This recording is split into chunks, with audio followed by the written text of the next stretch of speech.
Kumusta po sa inyong lahat?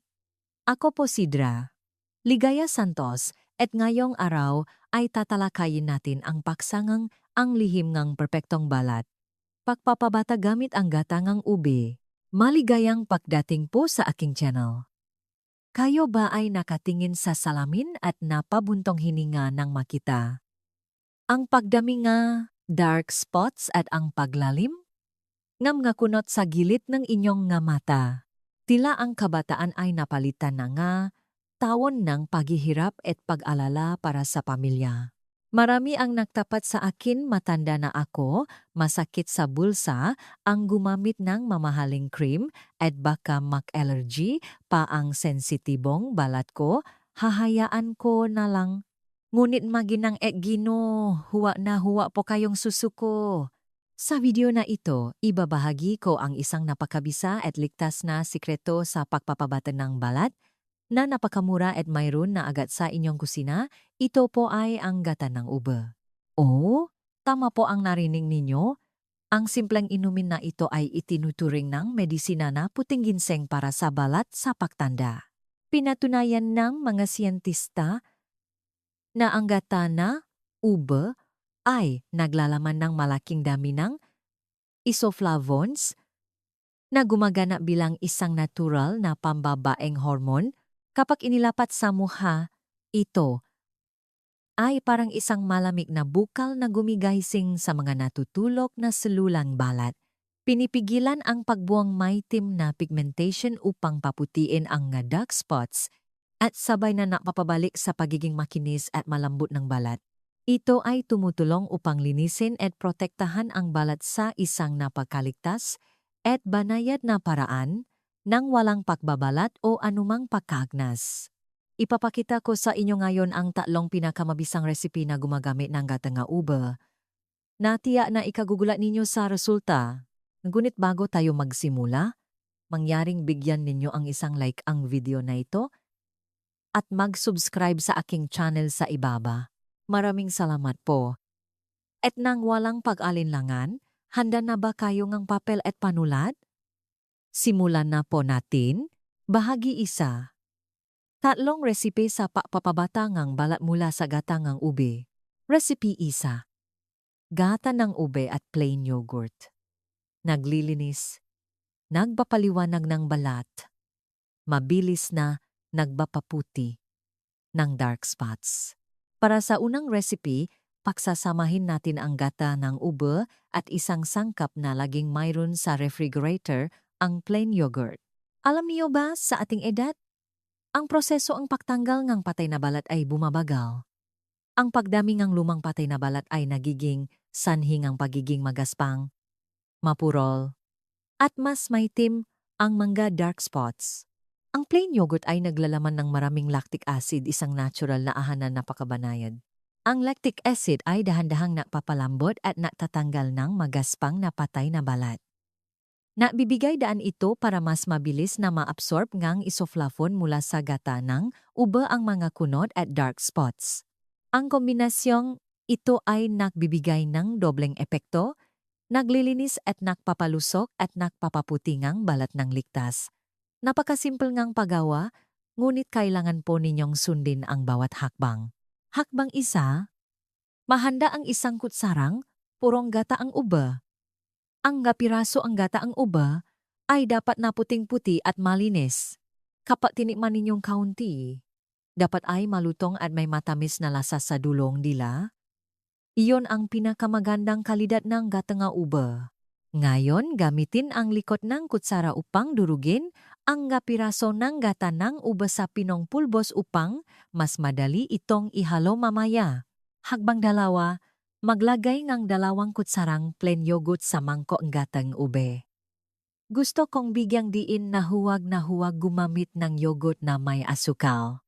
Kapag ang asukal ay inilapat sa mukha, ito ay magiging lugar para sa pagdami ng bakterya na magpapabilis ngang pamamaga at pagtanda ngang balat.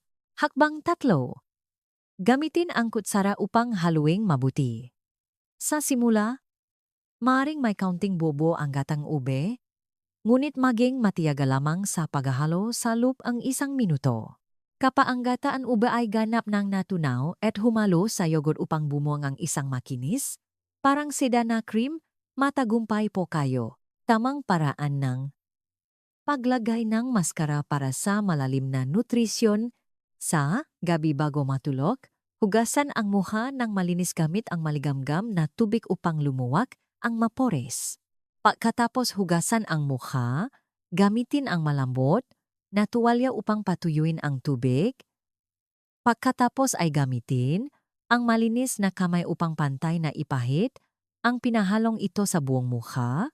Mangyaring bigyang pansin ang pagpapahid ng mas makapal sa makabilang pisngi kung saan karaniwang nagtitipon ang maraming dark spots at sa lugar sa gilid ng mata at gilid ng bibig kung saan naroron ang makunot.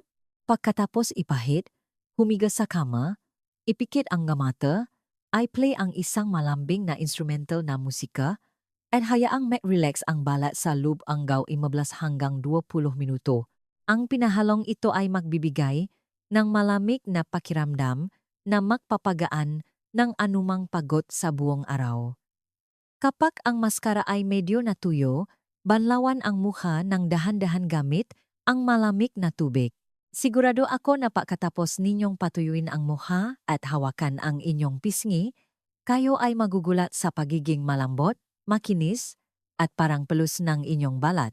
Gayunpaman, maginang at gino, ang recipe na may yogurt ay napakabisa sa pagpapaliwanag at paglilinis ng balat.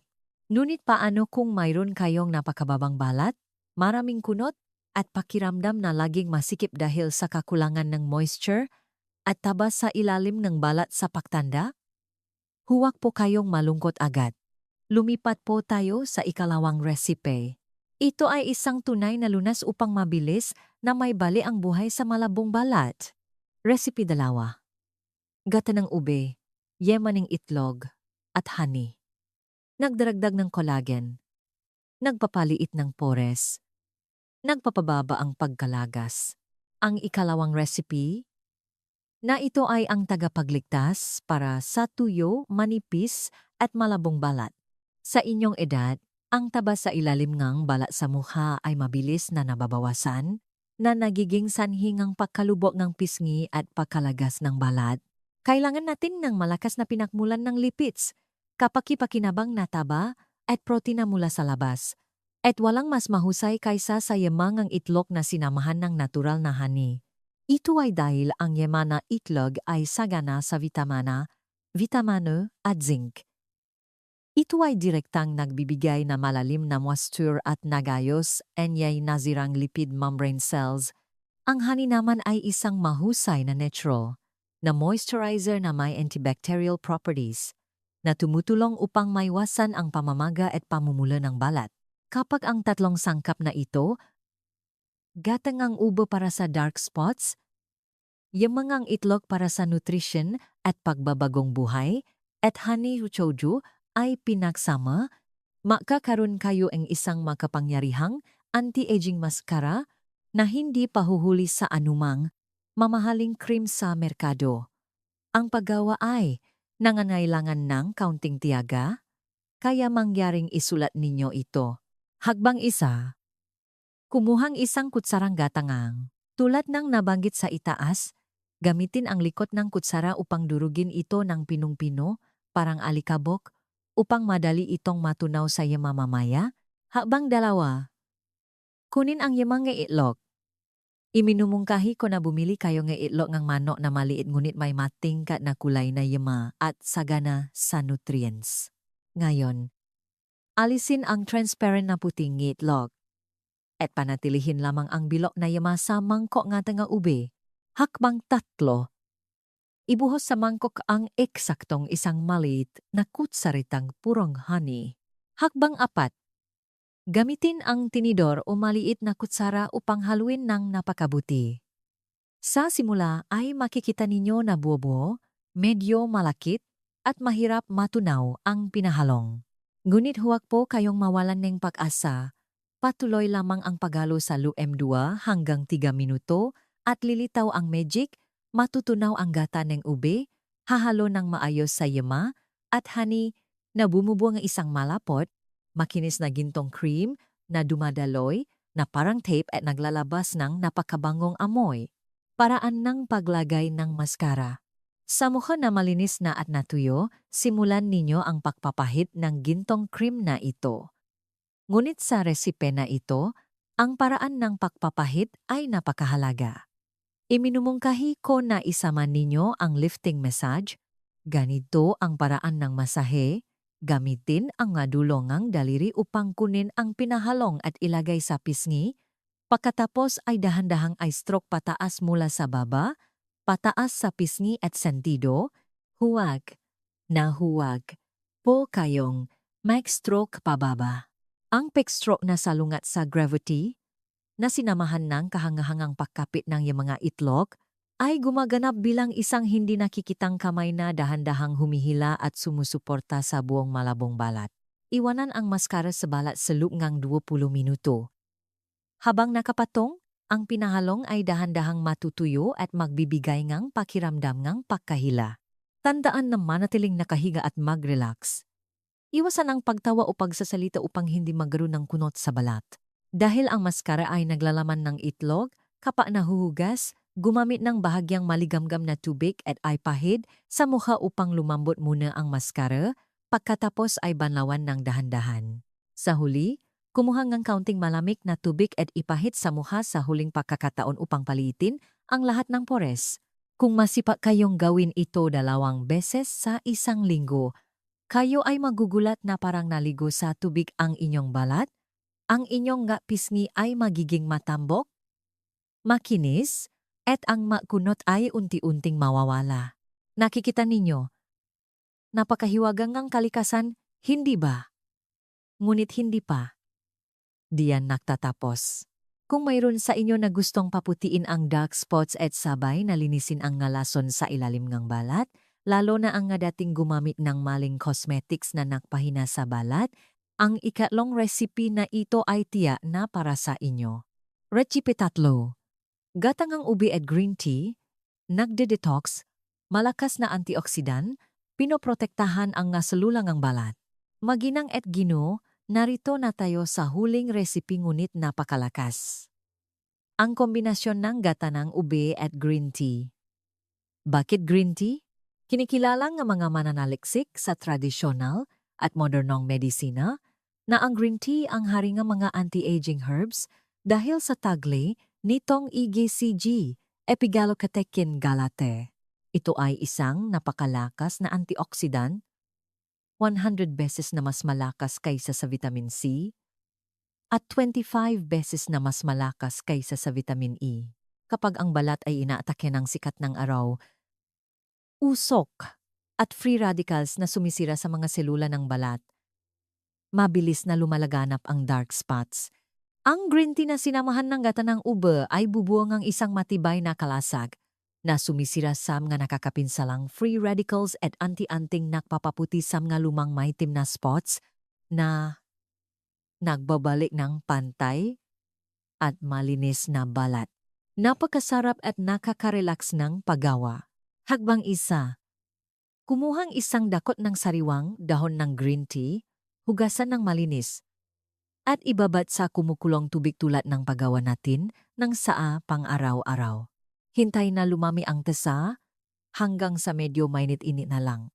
Kung walang sariwang dahon ng tsaa, maari itong palitan ng 1 kutsarita ng purong matcha green tea powder na hinalo sa maligamgam na tubig.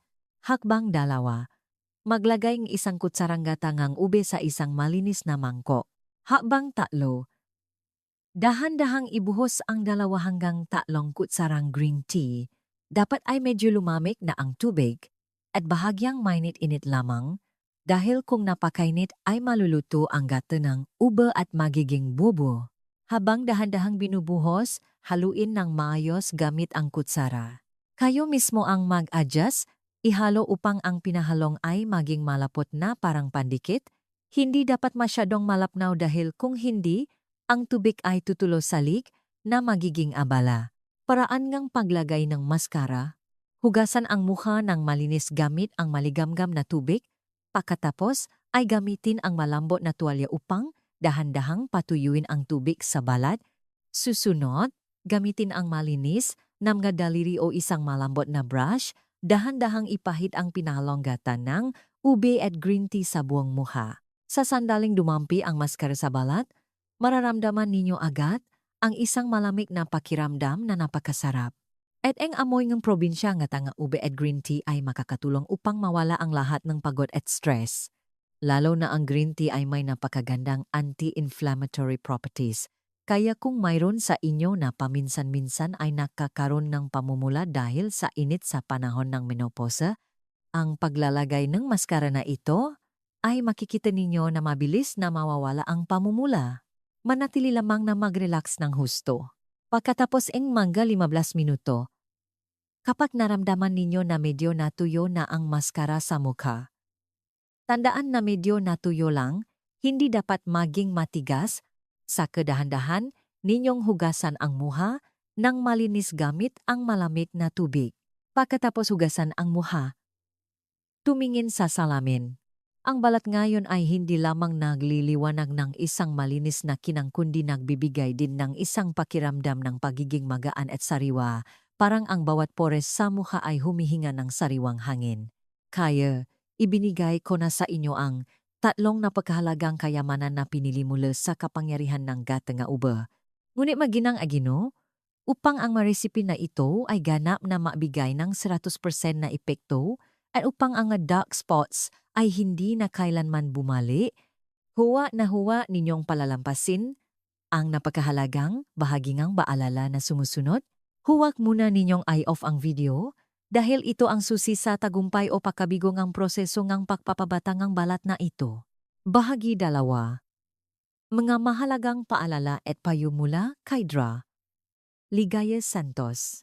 Mahal kong maginang at Ginoo, upang ang ating pagpapabatang ay maging matagumpay at ganap na ligtas, mangyaring tandaan ang 4 na gintong prinsipyo na ito. Una, dalas ngang paggamit.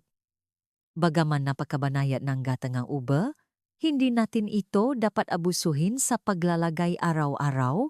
Ang balat ng matatanda ay mabagal magregenerat. At ang paglalagay ng maskara ng masyadong madalas ay maaring magpanipis sa natural na protective barrier ng balat. Pinakamainam, dapat lamang kayong gumamit ng 1 sa 3 resipi sa itaas ng 2 hanggang 3 beses sa isang linggo. Sa iba pang nga araw, hayaan ang balat na huminga at magpahinga ng natural. Pangalawa, proteksyon sa balat mula sa sikat ng araw ay napakahalaga. Maginang Edgino, ang dark spots ay sanhingang UV rays mula sa sikat ng araw na nagpapagana ng melanin sa ilalim ng balat. Kung masipag kayong maglagay nga tangang ubumaskara sa gabi upang paputin ang dark spots, ngunit sa araw ay walang proteksyon kayo sa araw habang naglalakad sa palengke o nagtatrabaho sa hardin, ang lahat ng inyong pagsisikap ay mawawalan ng saysay at ang dark spots ay babalik ng mas maitim at mas malaki. Kaya, anuman ang edad ninyo, kapag lalabas sa araw, tandaan na magsuot ng malawak na sombrero, makapal na face mask, at kung maari, magpahit ng manipis na layer ng sunscreen na partikular para sa sensitibong balat. Pangatlo, kailangang subukan bago gamitin. Patch test. Bagaman napakabanayad ng gatangang ube, honey o gatas, makakaiba ang katawan ng bawat isa, at mas sensitibo ang balat ng matatanda. Bago ilapat sa buong mukha, ipahit ang kaunting pinahalong sa manipis na balat sa loob ng pulso o sa likod ng tenga, at hintayin ng 15 minuto upang makita kung may pangangati o pamumula. Kung walang anumang reaksyon, ligtas na nating may papahit sa mukha. Pang-4, sa loob at labas ang pagpapaganda. Ang perpektong kombinasyon, laging binibigyang diin ng medisina na ang kagandahan ay dapat magsimula sa loob ng katawan. Ang gata ng uba-maskara ay nagre-resolba ngang problema sa ibabaw ng balat. Ngunit ang malalim na sanhi, ngekunot at dark spots, ay dahil sa hormones at mahinang sirkulasyon, ngekudugo sa matatanda. Kaya, bukod sa paglalagay ng maskara, araw-araw ay gumawa kayo ng isang baso ng lutong gatangang ube, Haluin sa kumukulong tubig upang maging malinaw at madaling tunawin para sa tiyangang matatanda. Ang inuming gatangang ubo ay makakatulong upang magpalamig, mag-detox ng atay, at magdagdag ng phytoestrogen mula sa loob na nagpapapanatili ng balanse ng hormones at sa gayon ay magiging maluso at makinis ang balat sa loob ng mahabang panahon. Nakita ninyo, ang pagpapaganda sa pagtanda ay hindi kailangang maging mahal o komplikado. Sa tiyaga, pagmamahal sa sarili, at tamang kaalaman, tayo ay ganap na makakatanda ng may kagandahan, dignidad, at kumpiyansa. Medyo mahaba na ang video na ito. Umaasa ako na ang mga kaalaman sa medisina at ang 3 recipe sa pagpapaganda mula sa gata ng uba ay magiging mapakakatiwalaang kasama sa inyong health and beauty manual. Buong buhay ninyong inialay ang inyong sarili sa iba. Ngayon na ang panahon upang maglaan ng oras bawat gabi upang gumawa ng isang maliit na maskara, makinig sa isang malambing na musika, at alagaan ang inyong sariling mukha at kaluluwa. Karapat-dapat kayo sa lahat ng pinakamabuti. Kung nakita ninyong kapaki-pakinabang ang video na ito, mangyaring huwag mag-atubiling magbigay ng isang like sa video. At upang hindi mawalan ng anumang sikreto sa pangangalaga ng kalusugan sa hinaharap, mangyaring i-click ang subscribe button sa aking channel at i-on ang notification bell upang kapag may bagong video ang aking channel kayo ang unang makakatanggap. Maririnig ninyong i-share ang video na ito sa Zalo, Facebook, o ay padala sa inyong mga kaibigan, mga kapatid upang maging malusok at maganda tayong lahat. Kung mayroon kayong anumang katanungan o nakakita na kayo ng epekto, mangyaring maiwan ng komento sa ibaba at personal ko itong babasahin at sasagutin. Muli, maraming salamat sa paglalaan ng inyong mahalagang oras upang panorin ang buong video na ito. Nice kong kayong lahat ay laging malusok, payapa ang pamilya, laging may positibong panana, at may isang nagliliwanag na balat sa kabilangang paglipas ng panahon. Paalam at makita-kita po tayo sa susunod na mga video ng aking channel.